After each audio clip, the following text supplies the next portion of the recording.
Thanks for being here. Subscribe to Cheating Stories Best, so you don't miss new stories. The wife decided to spend time with her lover at their house, but she didn't know that her boss knew about everything and told her husband everything, and that's what happened next. Today's story with a similar plot. Enjoy watching it. Man, I was really tired.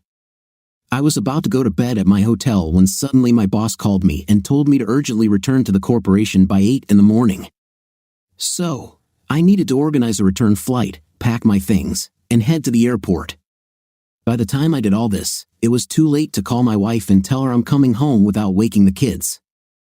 I asked the taxi to drop me off in front of the house. I tried to sneak inside without waking my 2 children.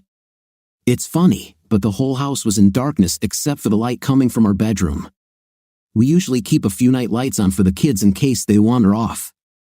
I heard the voice of my wife and a man. I felt my stomach falling apart. My children were almost certainly not at home and were probably with my relatives, as they were often left there. From what I've heard, my wife is clearly having a long-term affair, and she has so little respect for me that they are in our marital bed. What to do? What to do? My grandparents, who sacrificed so much to raise me, told me to always remain calm. I took deep breaths. I had to do this for their sake, so as not to ruin everything. I have a bad temper that I keep behind locked doors. Grandfather said that I inherited it from him. He told me how it almost ruined his life, and he didn't want that to happen to me.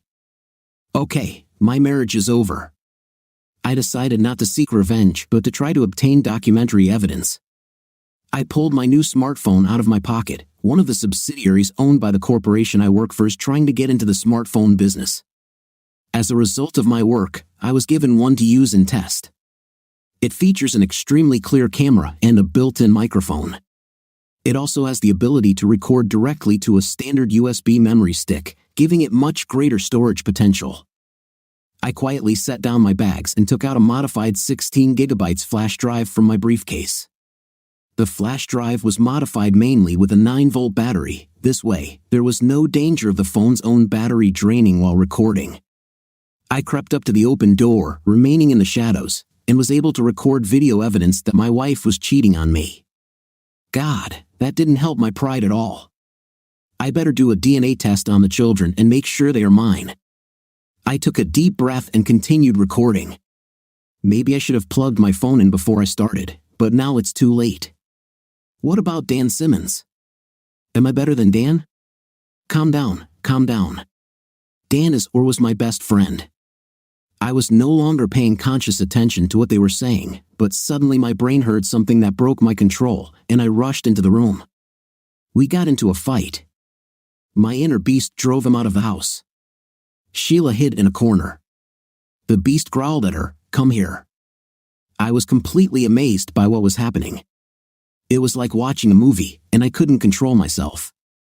Each time the beast broke free, and this happened only 4 times in my life, I remembered almost nothing about the events.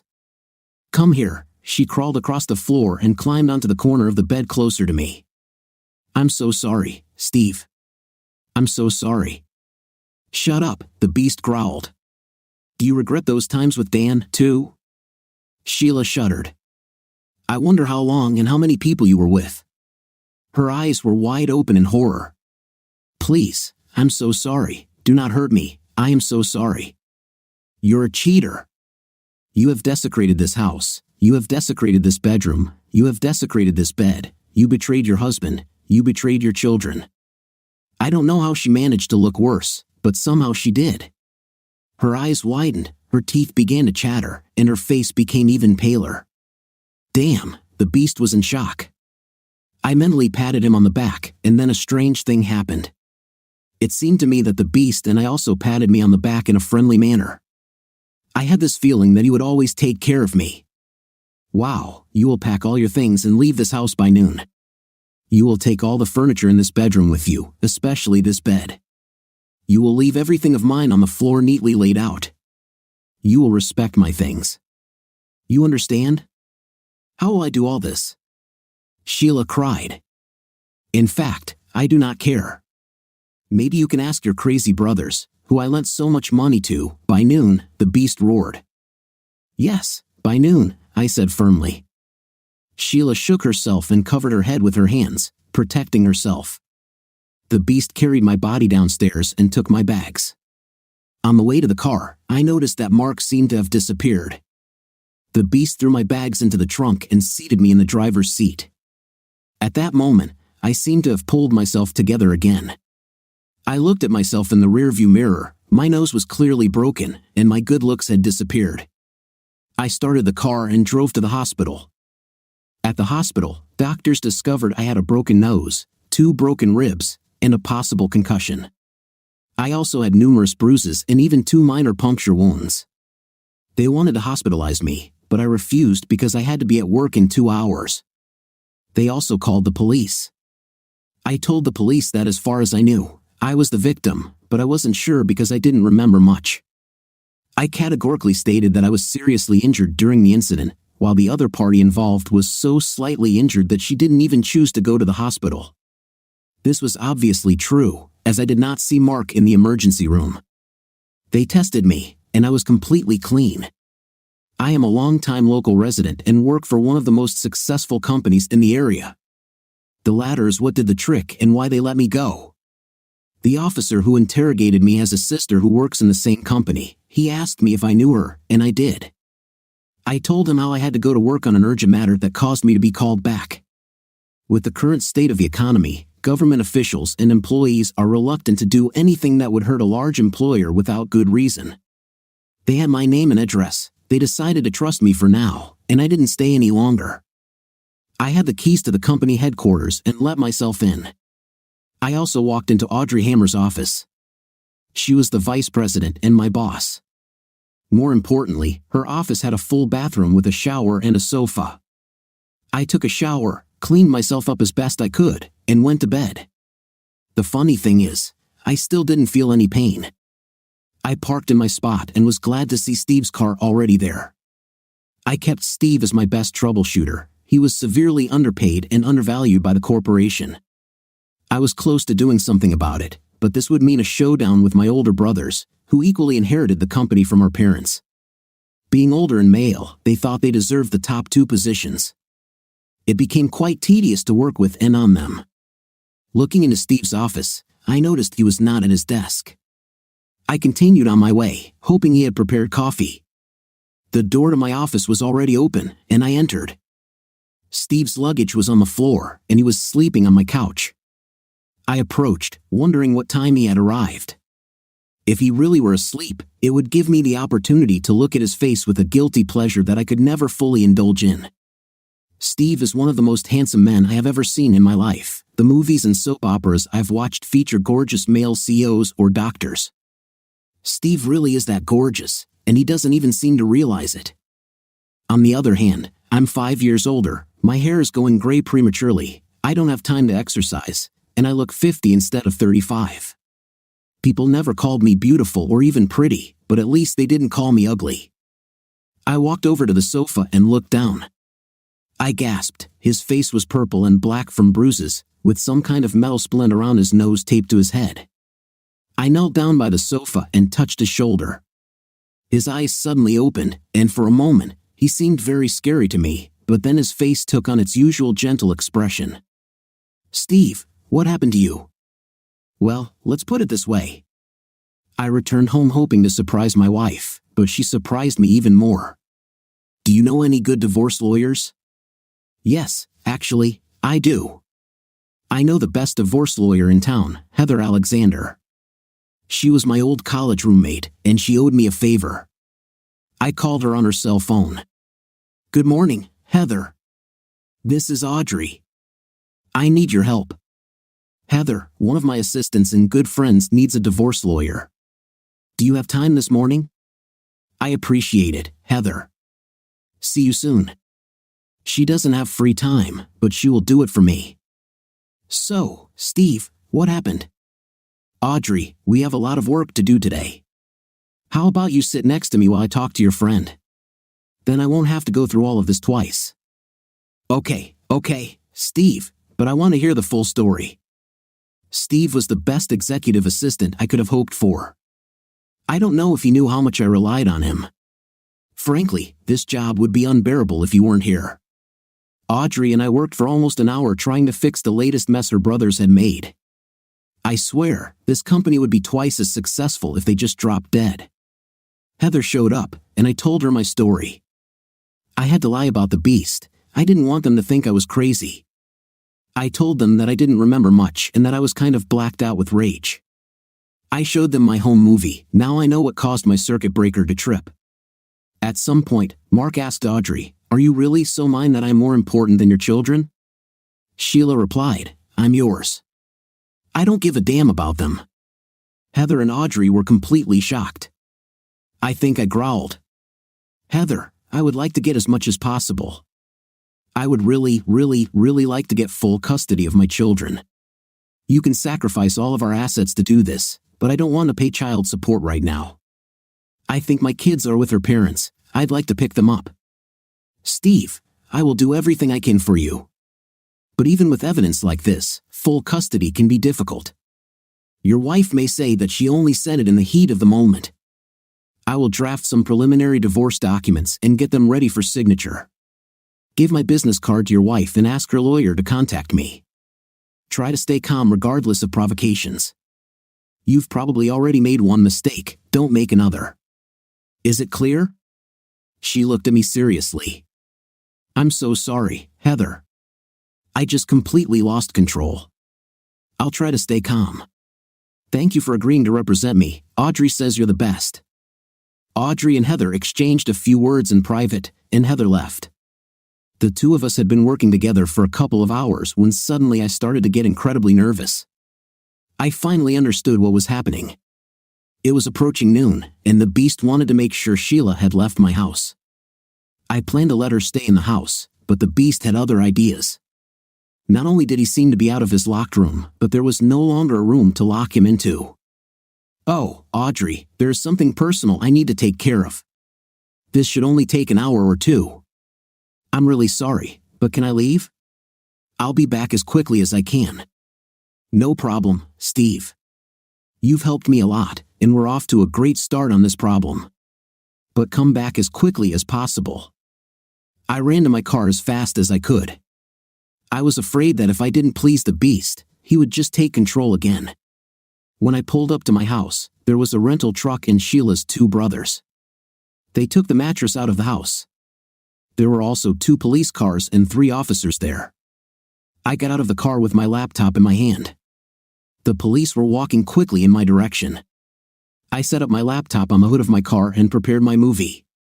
"Officers, I will stand here quietly, but there is a recording that I would really like to show you. It's about what happened last night. Please, can I?" "Are you Steve Blaine, Sheila's husband?" the lady police sergeant asked rather firmly. "Yes, it's me, Sergeant, and I promise to answer all your questions to the best of my ability. Could you just watch this recording, please?"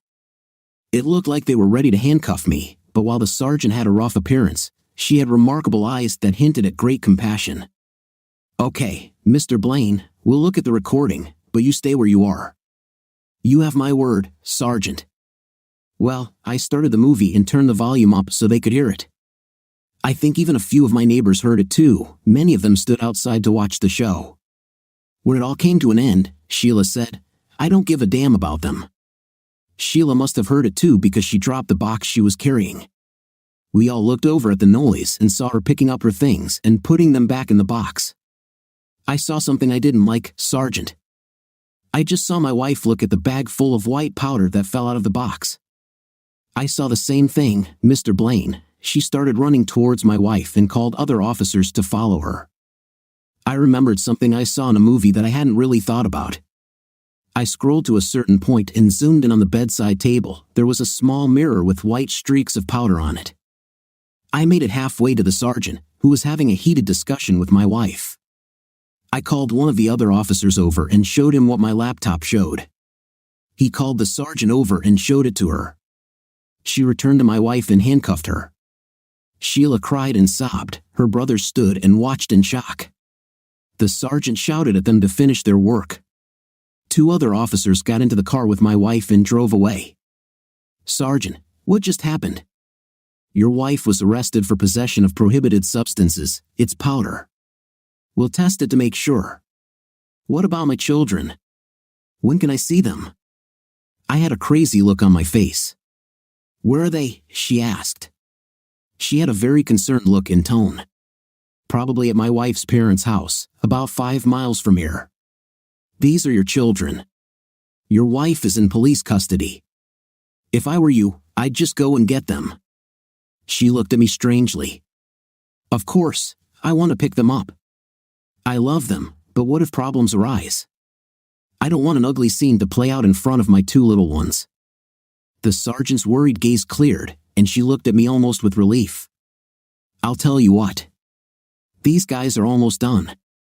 I'll stay here with you until they leave, then I will follow you to your relatives. There will be no violence. But while we're standing here, I want a full statement of your injuries. Okay, whatever you want. I came home to find my wife and Mark Grossberg having a night. I decided to write this down for proof. When my wife said this terrible thing about our children, I switched off. The next thing I know, I'm yelling at my wife to get out of the house by noon. I left the house and went to the hospital. I don't know how I got injured, and I don't know if I injured Mark Grossberg. It so happened that I had documents from the hospital in my pocket. My injuries were listed there. I gave it to the sergeant. She looked at it and whistled. Does anything hurt you? This is a really strange thing. Not at all. I know that sooner or later the pain will begin, and I'm not really looking forward to it. Do you know that you have the most beautiful eyes? I seem to be a little dizzy. She looked at me strangely and quickly helped me lean against her patrol car. Maybe I should take you to the hospital. I was just tired and only slept for 2 hours. I need to pick up my kids and get back to work. We have a kindergarten at work, so everything will be fine. Okay, but I'll take you to your wife's parents. My soon-to-be ex-brothers-in-law were finally done. I locked the house and got into the patrol car. During the trip to my soon-to-be ex-wife's parents' house, the sergeant had several suggestions. If I were you, I would get an order for temporary custody of the children and an injunction against your wife preventing her from entering the family home or contacting your children. Right now, while she's in jail, you're in charge. Make the most of this time. I will follow. I advised her. I called Heather. She was able to answer my call immediately and explain what happened. I conveyed the sergeant's advice to her. She replied with something about not telling her how to do her job. She promised to sort everything out and do it by 11 tomorrow morning. Somewhere along the way, I started calling the sergeant by her first name, Rosemary, and started flirting with her. She started giving me some strange looks, but they weren't hostile. Aren't you too happy for someone in this situation? I'm going to pick up my children. I thought I wouldn't be able to see them for several weeks. I have good people who help me. Why should I let my wife's betrayal hurt me even more than it already does? My marriage fell apart. I'm not going to waste a minute. I'm going to enjoy life and cherish my children. In other words, I'm going to stop and smell the flowers, Rose. I wiggled my eyebrows at her. I don't know if you're very smart, crazy, or if you need a doctor, or maybe I just need to sleep. There was no confrontation at my mother-in-law's house. She headed to the front door, told them to give us the children, and we left. They never liked or respected me, and I would have no doubt that they knew about Sheila's betrayal. My kids were overjoyed to see me and were excited to ride in the police car. Hope, my oldest at 5, wanted to hear the siren. Luke, the youngest at 3, wanted to ride on Rosemary's lap. I didn't improve the situation by introducing her as Aunt Rosemary. She looked at me with a mix of disappointment and humor. Aunt Rosemary, are you going to come to our house? Hope asked. I can't, honey. I'm too busy. What shifts do you work, Rosemary? I asked innocently. I work from 8 to 5 in the evening all this week, she answered suspiciously. Then you can come to dinner tomorrow night at 6:30, Hope. You can show Aunt Rosemary your doll collection. That's great, Daddy. Steve, I never. You don't want to upset Hope, do you? Not at this time. I gave her an innocent, wide-eyed look. What are you going to eat? What do you want for dinner tomorrow, Hope? Chicken. We'll have chicken. The only reason I do this is for the sake of the children. You act like you might not be right in the head, so I better keep an eye on you. Should I bring anything, Hope? Ice cream. She stopped in front of my office building to let us out. Okay, I'll bring the ice cream. Thank you, Aunt Rosemary. Thank you, Luke said. Goodbye, Rosemary. They waved goodbye and drove off. What the hell am I doing? He could be a suspect in an assault case if Grossberg decides to press charges. And thinking about Grossberg, I want to smash his face. What this man did to Steve's beautiful face should be a crime. I couldn't believe it when I was sent to his house on a house call. I've always been a lifelong member of the Steve Blaine fan club, and I thought I'd have to arrest him. I remember that first Sunday 2 years ago when I first saw him with the children in the park. Oh my God, it made my knees go weak, his appearance, his mannerisms, his voice, and the way he moved. This man should be a model. Almost every Sunday he was in the park. I wonder if he ever noticed how the number of women increased while he was there. We even started chatting with each other. Is he still here? Did you see him last weekend? He did the sweetest thing. I started taking pictures of landscapes, which of course happened to include Steve, and I was called to arrest him. Thank God things turned out differently. Then he said that I had the most beautiful eyes and he flirted with me. This is probably because he hasn't slept with anyone for a long time. I must be one of the ugliest women on the planet. I have the shape of a brick and the face of a bulldog, and he flirted with me. It's almost good that he has such a beaten face.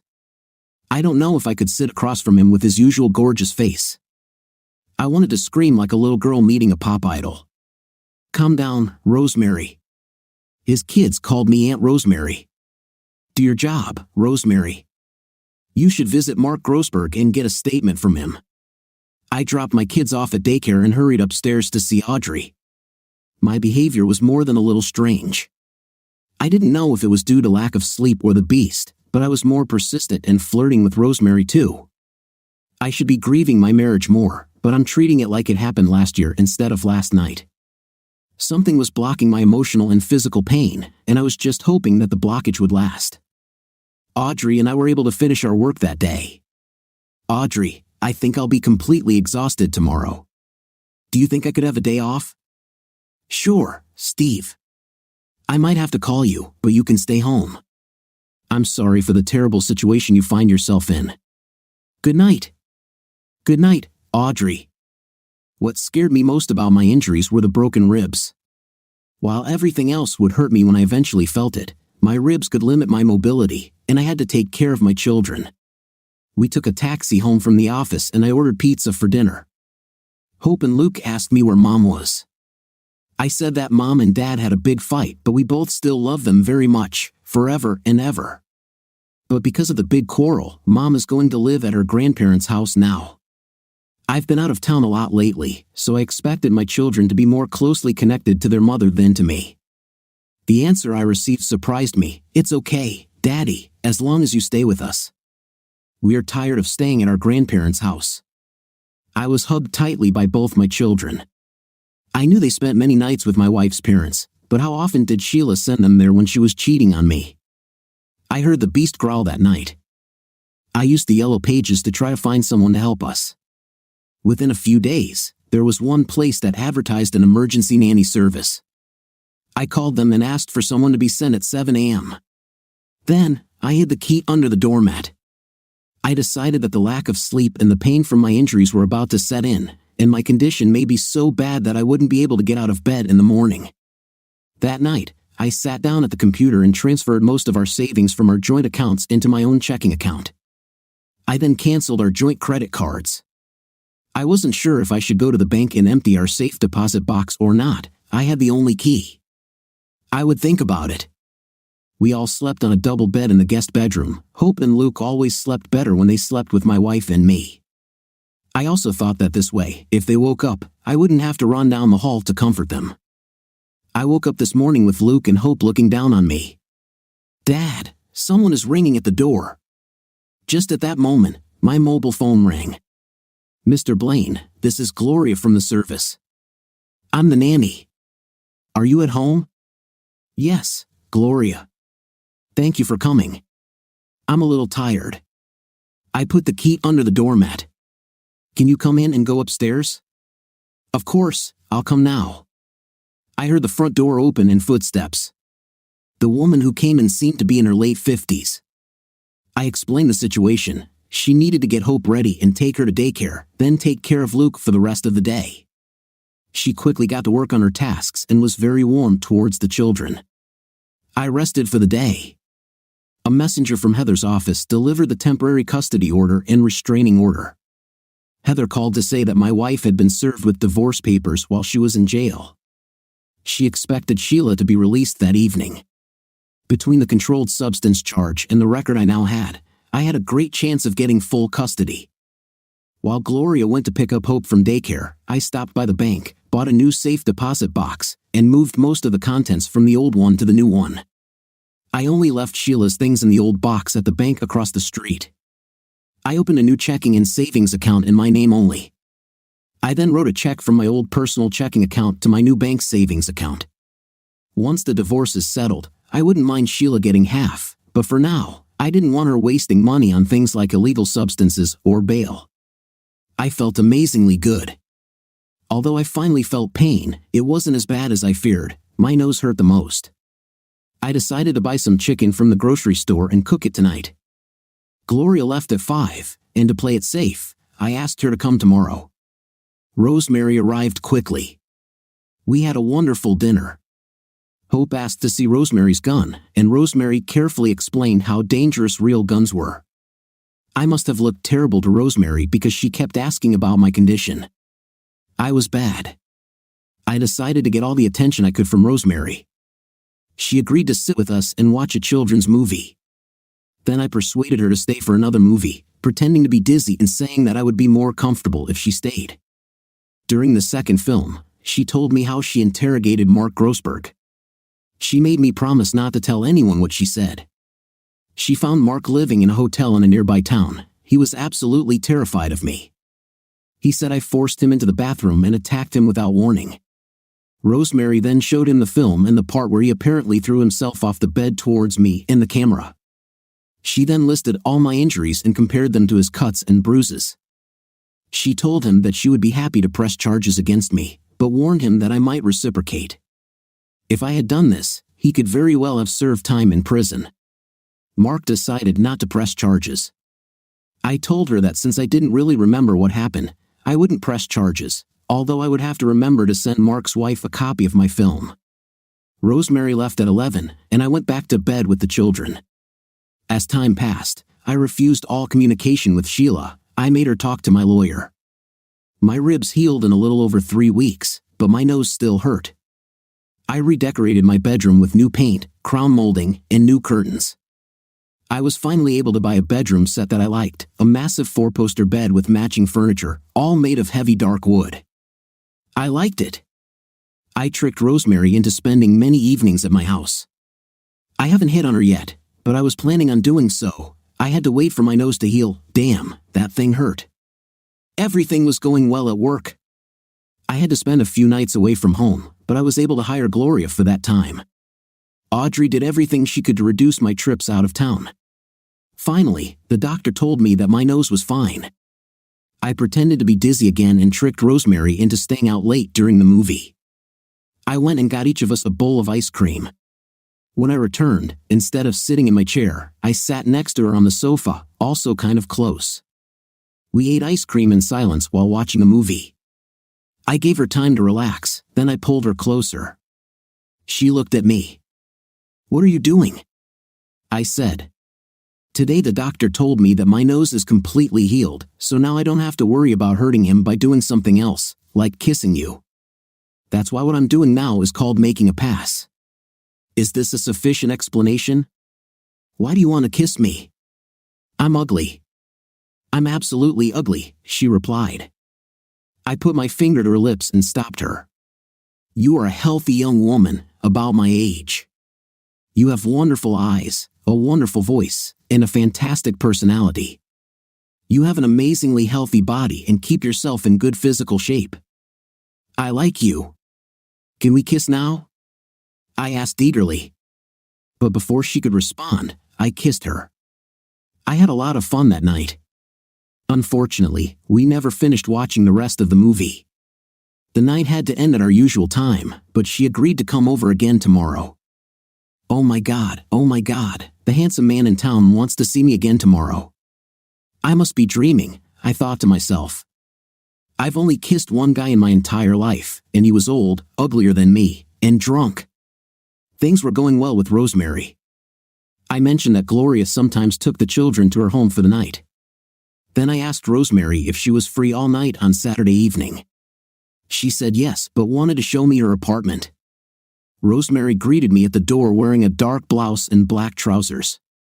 Why do women always dress in dark colors these days? Is there anything wrong with bright, happy colors? I wondered. I gave her a bouquet of long-stemmed roses and a box of chocolates. She blushed cutely, and her wonderful eyes lit up. I kissed her. For me, it's been almost 2 months since I've had a night. I have an idea, I said. What did you cook for dinner? I have lasagna in the oven, she replied.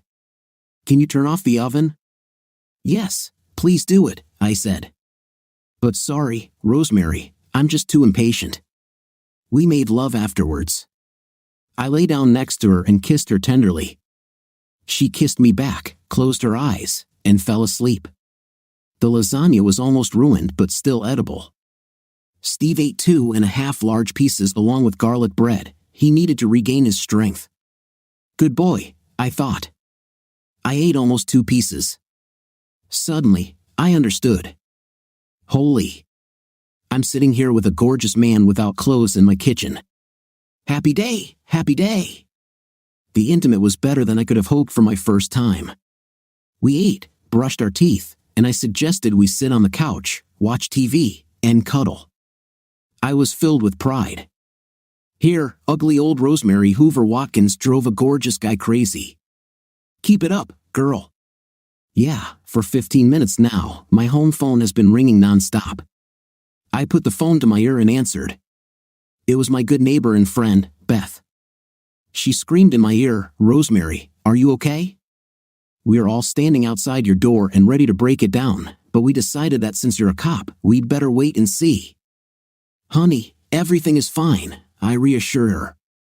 I pressed myself against Steve's chest. I have a friend visiting, so I'm really sorry, but we may disturb your sleep tonight. Is it with that gorgeous guy who came to you yesterday, the one you were talking about? Oh yes, indeed it is. So stop talking, Rosemary, Beth chuckled. With that, Steve leaned over and kissed me. Outside my apartment, I heard loud laughter, cheers, and whistles. Most of my close neighbors were single women, and I set myself the goal of making friends with them. I am a policewoman. I protect and serve. Well, tonight I was going to keep them awake. I just hoped they wouldn't call the police. We made love all night long, then we fell asleep. We slept for several hours.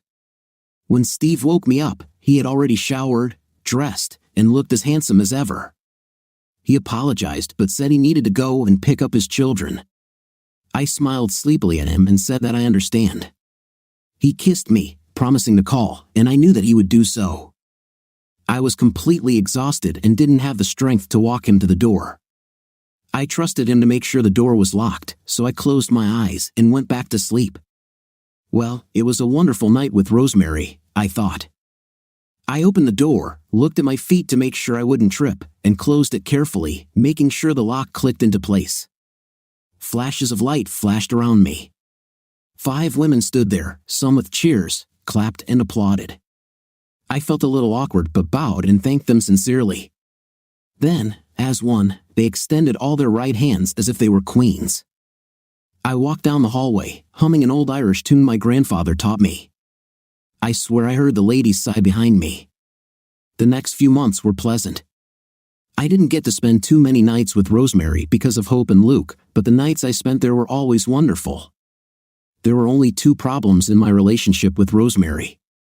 The worst part was that she seemed to be holding back emotionally. We would start to make some progress, and then she would mentally retreat behind some walls. The night was always great, but the emotional connection was lacking. Another problem that was driving me crazy, those damn dark clothes she always wore. She wore black or dark gray all the time. Sometimes she wore a white blouse, but in my opinion, it was almost the same. I wanted to shake her and scream at her, dress in some happy colors, woman. Stop looking like you're an undertaker or going to a funeral. My divorce was in full swing, and we had a date set with the judge. Heather proposed to them, but they refused.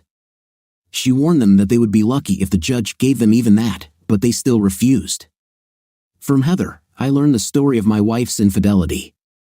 About 6 months before I caught her with Mark, my ex-friend Dan talked her into going to a party while I was out of town. He plied her with drinks and then with illegal substances, which completely lowered her intimate barriers, and they began a 2-month affair. The affair consisted of wild parties when I was out of town. At some point, Dan was afraid that I would find out, so he handed Sheila over to Mark, and she agreed to it. So, she continued to cheat on me with Mark until I caught her. Sheila was convicted of illegal use of controlled substances, was then admitted to rehab, and is still undergoing therapy. She had some crazy idea that I would forgive her and take her back, or at least offer her joint custody of the children. This should not have happened, but in an attempt to convince me, she told her whole story to Heather and asked Heather to tell it to me. She also volunteered for me to talk to her therapist, and her therapist was instructed to talk openly with me about her condition. I had an unsatisfactory nightlife for years because of Sheila, and yet she willingly slept with Dan and Mark.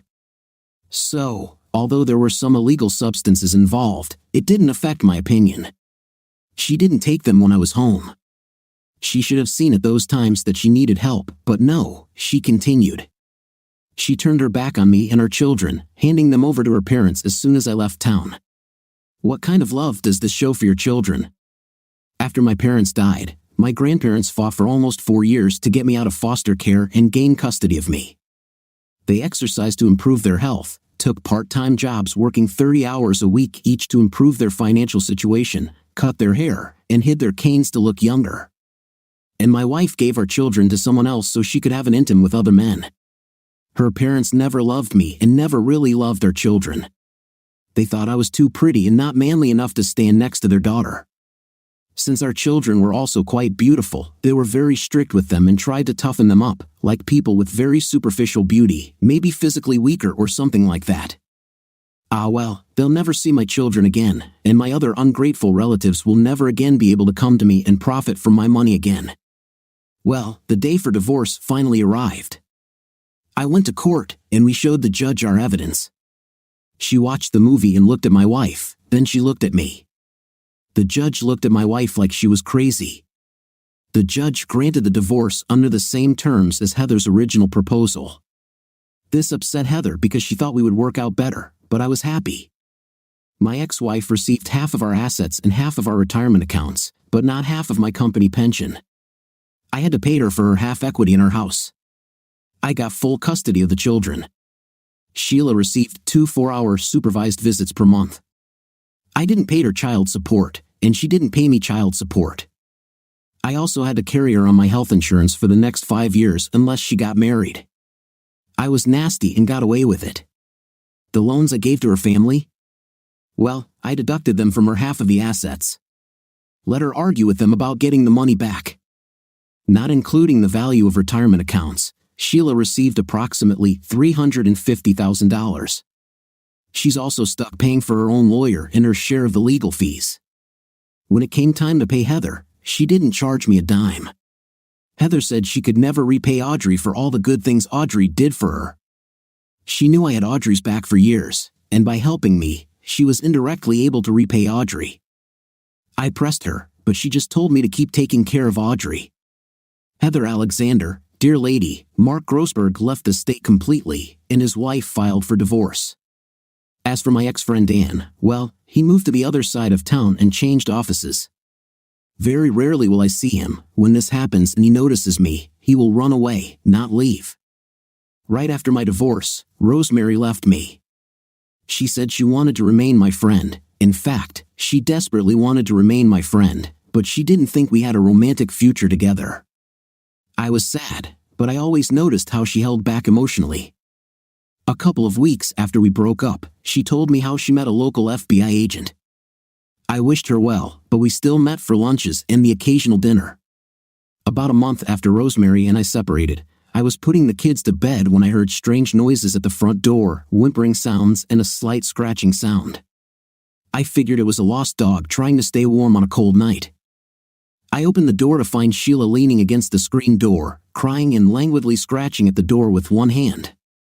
She had neither a coat nor shoes on. It must have been about 1 a.m. What was she trying to do, die on my porch to make me feel guilty?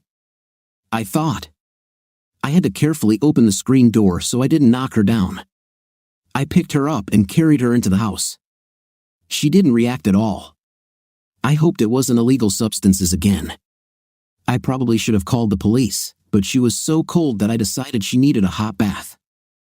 I took off her clothes and noticed how she relaxed once I put her in the bath. I had prepared baths for her so many times that I still remembered the temperature she liked. She used to love to lie in the bath and soak for hours. So, I did what she liked before. We had a swing-arm LCD TV in the master bathroom. In the past, she often used the TV when she took a bath. Here, I downloaded one of her old DVDs that she left behind when she left. Sheila had a complete box set of The Lucy Show. It was her favorite entertainment when she was feeling down. Then, I went to the kitchen and made her a strawberry smoothie, and also grabbed a bottle of water for her. I returned to the bathroom and stuck a straw in her mouth. I told her to take a sip, and she did. She looked like she hadn't eaten in days, so I went back to the kitchen and made her a grilled cheese sandwich and chips. She ate all the food and finished the smoothie, but she didn't say a word to me. She lay in the bath for almost 2 hours. I think she was afraid that if she left, I would throw her out of the house. Finally, I pulled out one of my robes and firmly told her to stand up, which she did.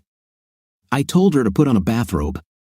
Then, I picked her up and carried her into the guest bedroom and laid her on the bed. I brought the rest of her Lucy DVDs and another bottle of water. I told her to relax, maybe watch a few fun shows, and we'd talk in the morning. It's good that tomorrow is Saturday. I took her clothes to the laundry and washed them. Then, I fell asleep wondering what the hell was going on this time. This morning, I was thinking about how to get the children out of the house, but I decided to ask them to wake up Sheila. They could get her to talk where I couldn't. So, at 9 a.m., I told them I had a surprise and took them to Sheila's room. They were glad to see their mother lying there, and Hope ran to stand by the bed while Luke climbed on top of her. She woke up from their cries of "Mommy, Mommy." She held them close and told them how much she loved them. She had visited them under supervision in the past, but acted as if she had not seen them for many years. They kissed, hugged, and tickled. It was sweet, and this would be great if she were not a lying, cheating woman. Eventually, they calmed down, and Sheila offered to cook them breakfast. They readily agreed, and she looked at me for permission. I just nodded my head yes. I decided to give her more time with the children. Eventually, Hope and Luke would want to watch TV or play a game. When that happened, I would talk to Sheila. While the kids were busy watching a movie, I sat down with Sheila at the kitchen table. "Sheila, I won't let you stay here forever. I need to know what's going on. Steve, you know my family never really liked you. They thought you were too soft and gentle. If they could have seen you that terrible night with Mark, they would have, well, wet their pants. They always made fun of me and you, assuming with all your business travel, you were probably cheating. I know that's not true, but that's where my mind was. And then that terrible night when I allowed Dan to seduce me into a life of illegal substances and intimate. I had completely lost sight of what it meant to be a good mother and wife. My therapist is still working with me to figure out how I got this far, but you probably don't care. I returned to my parents' house, and they began to take advantage of me. They put all the heavy family work on me, filling up all my time so I couldn't find a job. Then they convinced me to lend them money. 2 days ago was the last straw. I found out that my father was writing checks from my account. I don't know how much he stole. I then discovered that he had forged my signature on my car title and gave it to my younger brother, all without my knowledge, as if I were some kind of idiot. Well, maybe I'm after I listened to them and betrayed you. Okay, first of all, we'll go to the bank, then we will file a police report. You don't have to press charges, but it may prompt them to return some or all of your property. Steve, Sheila, you listened to them and ruined your life. You are the mother of my children. Listen to me now. Okay, so we got in the car, and I took Sheila to the bank. Luckily, Sheila still had a very old pair of dirty garden shoes in her house, otherwise, she would have had to go barefoot. She still didn't remember how she lost her shoes. She simply ran away from her parents' house. When we got to the bank, we discovered that with the loans and money her father stole, she only had $250,000 left. This meant that her father had stolen almost $100,000. We went to the police station, and I asked permission to speak with my good friend, newly minted Detective Rosemary Watkins. To put it mildly, she was surprised to see me there with Sheila. We explained the situation to Rosemary, and she promised to look into it. Sheila's parents started calling me at home in a panic, but Sheila refused to talk to them. Since I hated them to the core, I had no problem playing hardball. All of Sheila's property was returned to her, including her car. They also had to pay the legal costs. $25,000 was immediately returned to Sheila. Of the remaining $75,000, they signed a loan document for a period of 10 years at 12% interest. They also had to put up their home as collateral, so it was essentially a mortgage. After that, Sheila no longer wanted anything to do with her parents or brothers. Steve, thank you for your help. I'm glad to see the mother of my children in a better position. Steve, I hurt you terribly, and I still need therapy, but is there any way I can stay in the guest room? This would give me a chance to reconnect with my family. Sheila, I have an offer, but if I were you, I wouldn't accept it. You have caused me severe emotional trauma with your actions. If you want to stay here, you will help around the house and take care of the children. I will set strict rules to restore trust. Think carefully before accepting this offer. Sheila flinched at my words. I suggested that she seriously think about it. If she agrees, I will insist that she discuss it with her therapist. Steve, please believe me. I truly regret my past actions. Sheila, I can't trust you anymore after what happened. I'll mention one more thing. If you accept my offer, the entire house will be under video surveillance. This will be very difficult for you, so do not accept this offer on easy grounds. Sheila accepted my offer. Her therapist was against it. We agreed that Sheila would continue to go to therapy. I arranged a separate room for Sheila and set strict rules. She went back on birth control and had to buy certain clothes of my choosing. I paid her a salary for housework and childcare. The children liked that mom was back. I re-established a close relationship with Sheila, but without any feelings. However, I did not trust her completely and continued to set strict limits. One of the people I respect the most in this world is Audrey. I told her a lot about what was going on in my head and what I was doing with Sheila. Audrey wasn't worried about Sheila, she was worried about me.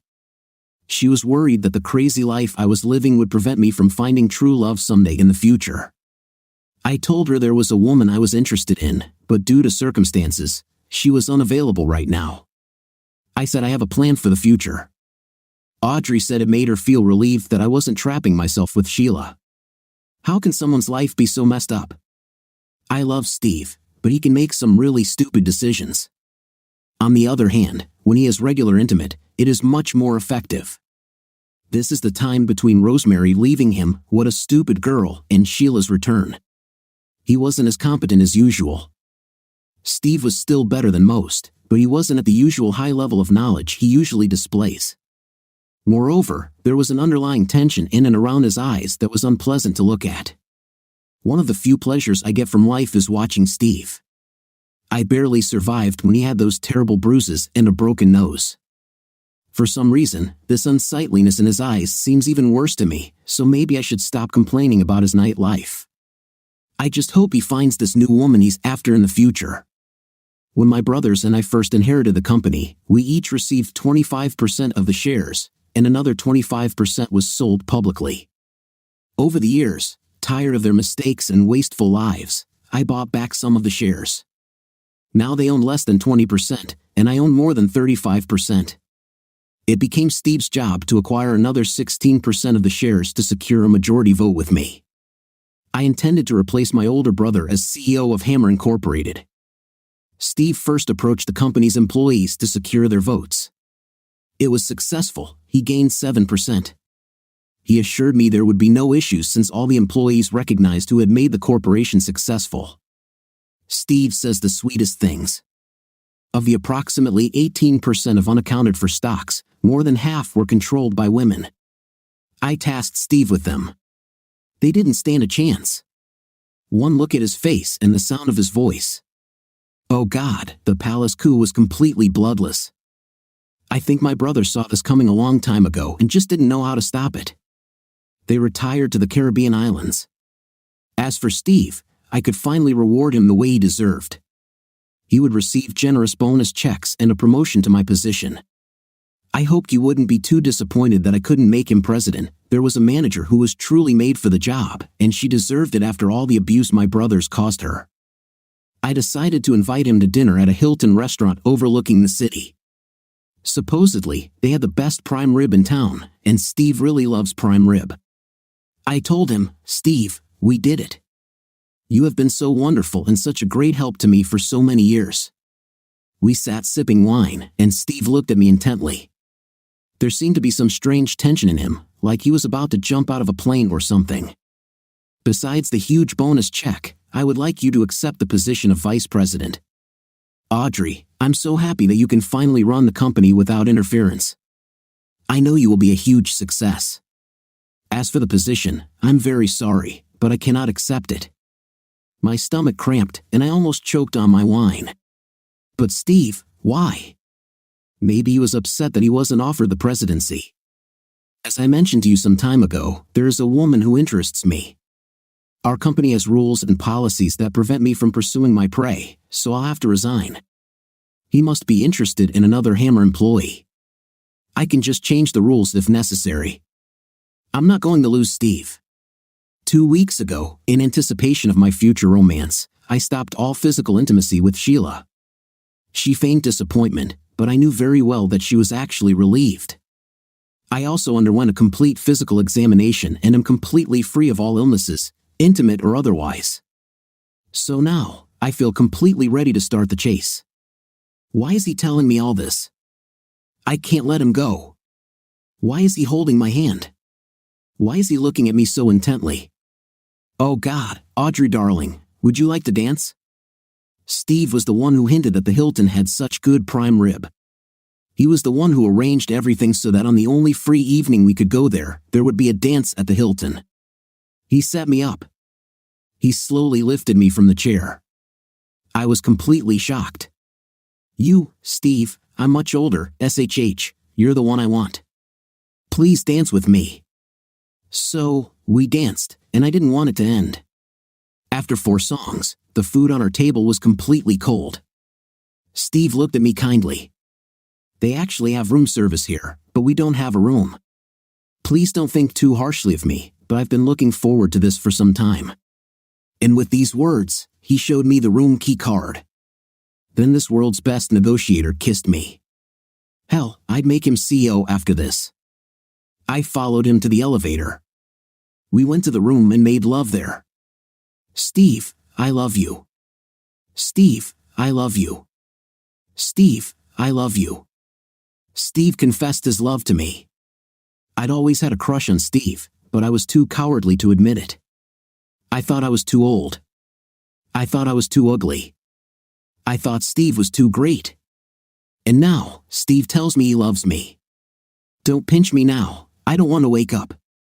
He was a magnificent, wonderful, kind, and smart man. This meant he loved me. I was the essence of his joy. On Monday at work, I called an emergency meeting of the board with the president's participation.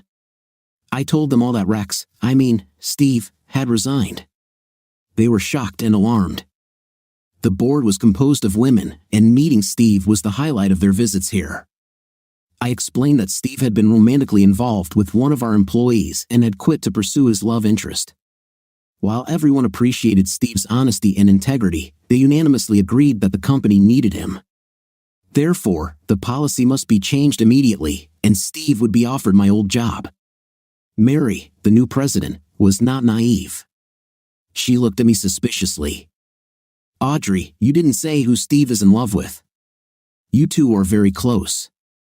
If he told anyone, it was only you. "So who is it?" The room full of Steve's devoted fans turned and stared at me. I answered very quietly, "It's me." And they all screamed. They were so happy for me. For another 3 months, Steve and I made love every chance we got. He was really starting to tire me out, but I was determined to take care of my man. He had a much stronger drive than me and incredible stamina. He had already admitted to me that since the night he caught his wife cheating on him, he had become an intimate beast. I just needed to put in more effort. He was my man, and I would take care of him. We were talking about marriage when the little test strip showed a plus sign. With some trepidation, I approached Steve and admitted that I had lied about the pills. This wonderful man was overjoyed that I was pregnant. That day, he wanted to marry me. I'm such a happy, happy girl. We had a very small but very elegant and expensive wedding at the Hilton because we had so many good memories of the place. There were only about 100 guests. Hope was the flower girl and Lucky was the ring bearer. Heather was my bridesmaid, Rosemary was Steve's best friend. The judge in Steve's divorce case attended our wedding. She told us that she never wanted to see us in any official capacity again, and she did this with a wide smile. I bought the old family estate from my brother when he retired. Steve's entire family, including Sheila, moved here after the wedding. I let Sheila come because I didn't want Hope and Luke to think I was depriving them of their mother. She was still working as a maid, nanny, and mother, but I gave her a big pay raise. She was still wearing the colorful clothes Steve had insisted she wear. In fact, he made all of us change a lot. I had long changed my wardrobe to make Steve happy, and I had to admit that bright colors also made me more carefree. The way Sheila's eyes followed Steve was heartbreaking. This girl was seriously screwed, and she knew it. But Steve categorically refused to believe that Sheila felt any love for him. I had a problem. I was 4 months pregnant and couldn't take care of my man. In fact, even before I became visibly pregnant, I was already falling behind too. The uncomfortable tension was back in Steve's eyes, and he wasn't in the best shape. It seemed like it wouldn't take long to reliably piss him off. I had a radical idea. I needed a striker, and I had an obvious substitute in the dugout. Steve's love for me was as strong as a steel rod. I talked to Sheila and came up with the idea of Steve filling in for me during my busy pregnancy and childbirth. To say she was enthusiastic would be a serious understatement. I warned her that I had to tell Steve about this first. Steve felt terrible and heartbroken that he couldn't control his desires. He felt like a failure as a husband. The man was crying. I had never seen him cry before. I cried with him. I told him how I felt like such a failure for not being able to take care of my man.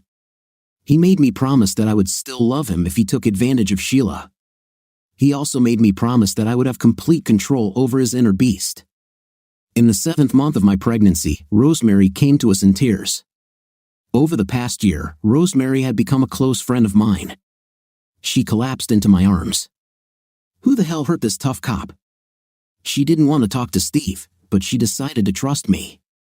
It turns out that her loving boyfriend was not so loving. To her horror, she agreed to some of his wishes before regaining her pride.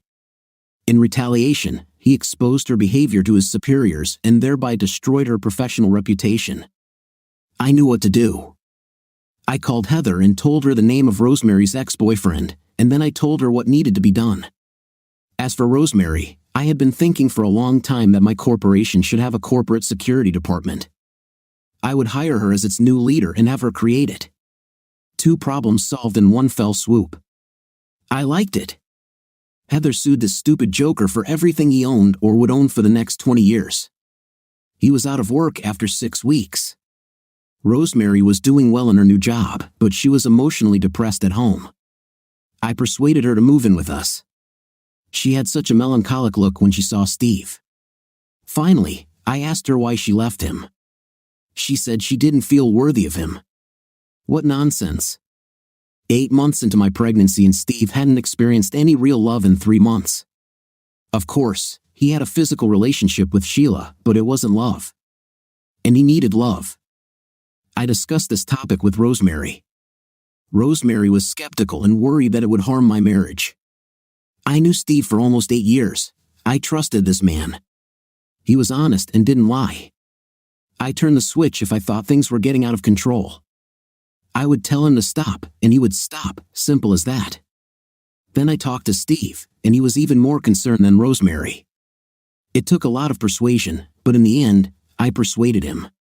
Can you imagine a wife having to persuade her husband to sleep with someone else? Steve also expressed concern that I would someday want to sleep with someone else. He wasn't going to do this. I told him this would never happen. He is exactly the man I need. So Rosemary joined Steve's harem. The change in her was amazing. I pressed her to change her taste in clothes. She switched to bright colors and even wore a dress around the house. This made Steve happy, and when Steve is happy, he makes me and everyone else happy. God, I'm a happy woman. I thought I would be a childless old maid. Now I have a baby on the way, 2 stepchildren, and a great husband, and maybe a couple of sisters. And instead of those useless brothers. A year later, Steve was furious. His life was completely out of control. He loved it, but he felt so guilty about it. Between Audrey and the Beast, it seemed like he had little to say about his personal life. The Beast loved Audrey. He needed someone to talk to, get advice, and take back control. Steve's mind was still in turmoil over the change. His heart was opening up to Sheila again, and he was so afraid of it because of the Beast. Steve had difficulty getting outside help, so instead of talking to anyone, Steve decided to write it all down. Well, the Beast had a weakness. When Steve was with his kids, the Beast left Steve alone and he wasn't completely under control. Steve was going to take advantage of this weakness. Another day, another dollar, I thought with annoyance. I must be the unluckiest psychiatrist in the country. I have 2 meetings today. The guy who called a while ago seemed crazy. I hope I can help him. It was time to get back to earning money. I opened my latest romance novel. My publisher wanted it written in 2 weeks and I had 30,000 words left. The phone rang, startling me. Janice, my secretary, said my 2 o'clock was here. She seemed more than a little out of breath. I was forced to get up from my office chair. The man who entered was carrying a child in his arms, but he was absolutely great. I wanted him to be on the cover of my next novel. I tried to put a professional expression on my face again. Come on, Margaret, wipe the drool off your face and pay attention. Dr. Huff, I'm Steve Blaine, and this is my daughter, Victoria. I walked around my desk to coo with my baby. Not many people let me play with their children. He looked down at her with such love and tenderness. This man seemed perfect. Why could he be here? What can I do for you, Mr. Blaine? Please call me Steve. I have an unusual problem. I don't know if I have a split personality or not. I wrote a diary, or a story of my life, if you will. It will probably take you some time to read it. Of course, charge me for this time, but please read this and maybe we can meet at the same time next week. He looked at me with such despair. Hell, I'd give him my kidney if he asked. Of course, Steve. It will be fine. Same time next week. Over the course of a week, I read Steve's story. In fact, I read it at least 5 times and also looked at the photographs he included with the diary. Nowhere in this story did he describe the women in his life as less beautiful. I looked at one photo that was actually one of those family Christmas cards that people make that I would never have had the chance to take. It showed Steve sitting with 3 women, 2 children, and 1 infant, probably Victoria. They were depicted sitting on or next to a sofa. To his left sat an elderly woman, rather plain-looking, with Victoria in her arms. To his right was a woman who was clearly pregnant and not very attractive. On the floor at his feet sat a woman in a pink maid uniform. She was also somewhat plain-looking, pregnant, and had 2 children with her. I couldn't believe this picture. For many nights in a row, I hung this photo on the mirror in my bedroom. I looked at her and looked at my face. I looked at her and looked at my face. Hell, I was no uglier than the woman to Steve's right. How did she get so lucky? Steve was back again the following week with Victoria from his story. I understood why. Steve, you're talking about the Beast. I know you had a bad time in foster care. The Beast is probably a development from those times. When you had your final shock, the Beast woke up. but in all your descriptions of the beast's actions, it doesn't seem like he wanted to hurt you. The beast seems to be more of a protector. I don't know if the beast is just a hidden aspect of your personality or if it represents a real schism, but I think you should stop demonizing him. Give it a different name, respect it. I think you're right. He was my protector. Cruel, but I kind of liked it. What name would you suggest giving him? He gave me a smile. I felt my face warm up. What about Bob? This is a friendly name. Who ever heard of a monster named Bob? He closed his eyes for a moment, as if deep in thought. I think Bob likes his new name, he chuckled for a moment. What a wonderful laugh. And I'm pretty sure he likes you too, Dr. Huff. I felt my face turn red at these words. Most of my patients wouldn't even look me in the eyes, they found me so repulsive. In fact, I didn't have many patients because of my appearance. They had one consultation with me and then found another therapist. Steve never refused to look me in the face. There was never a hint of disgust on his handsome features either. Steve, are you saying that you have a new position? Yes, Audrey said that my skills as a troubleshooter would be wasted as vice president. I really think she hated all those late nights. So, I was promoted to board member and I'm also a special assistant to both Audrey and the president. My work week is only 30 hours or less.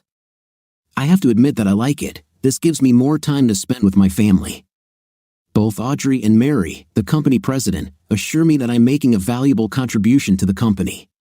The next week, Steve became completely desperate. Audrey wants to bring another woman into our house because she's pregnant again, and Rosemary and Sheila are due to give birth in a couple of months. She's afraid that I won't be taken care of. This nonsense needs to stop. That's not how you do things in polite society in this country, Steve. I understand that you are upset. I would like your permission to go and talk to Audrey. She loves you. I'm sure we can come to an understanding. He had a frightened expression on his face. Audrey is the best thing that could happen to me. You can talk to her, but please don't ruin everything for me. I'll do my best, Steve. Everything got completely out of control. I could lose my license over this, but something had to be done. I thought as I pulled up to Steve's house. I knew he was out of town, and that would give me a chance to talk to Audrey about Steve. She had already agreed to meet with me.